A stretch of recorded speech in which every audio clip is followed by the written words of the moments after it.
सभात्याग करण्यामागचं कारण एकमेव आहे, दीपेश म्हात्रे यांनी तिथे वरडून काय म्हणतात की आम्हाला सभागृहातून बाहेर काढा.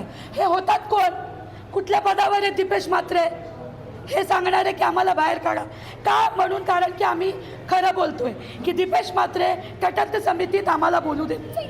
न बोलू देण्यामागचं कारण काय माहिती आहे? बाबा तुम्ही सिनियर आहे, तुम्हाला खूप नॉलेज आहे. आम्हाला कमी जरी असला, आम्हाला आमचे संविधानिक हक्क माहिती आहेत की आम्ही कधी आणि कुठे बोललं पाहिजे. ते ह्यांनी नाही ठरवायचं की कधी आम्ही बोलायचं आणि कधी गप्प बसायचं. हे जे चाललं आहे हे योग्य नाही. त्यांना वाटतं की आमची संख्याबळ कमी आहे, ह्यांची जास्त आहे, जोरात गोंगाट घालतात तर आम्ही गप्प बसू, तर गप्प बसणार नाही. मी आज सभा तहकुबी मांडली होती. मी सभागृहाचा मान ठेवला की ठीक आहे की हा विषय तटस्थ समितीत आहे, जेव्हा विषय येईल तेव्हा बोलू. मी मागे घेतलं, पण जर त्याला धरून कोणी टार्गेट करत असेल तर हे चालणार नाही. हे आम्हाला बोलू देत नाही. आम्ही उभे राहिलो थांबा, आम्ही उभे राहिलो थांबा.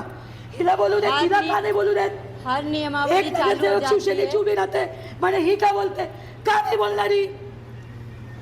काँग्रेसच्या नगरसेवक तटस्थ समितीची एक समिती आहे, त्या समितीमध्ये अहवाल सादर करायची, ते अजूनपर्यंत केलं नाही.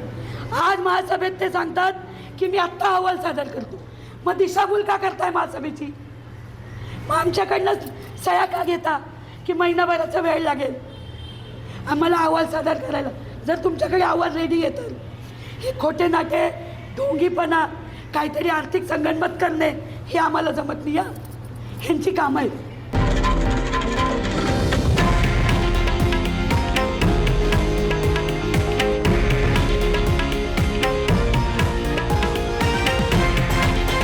हे आहे देशातील नंबर 1 न्यूज नेटवर्क आणि आपण पाहत आहात TV9 मराठी, एकमेव.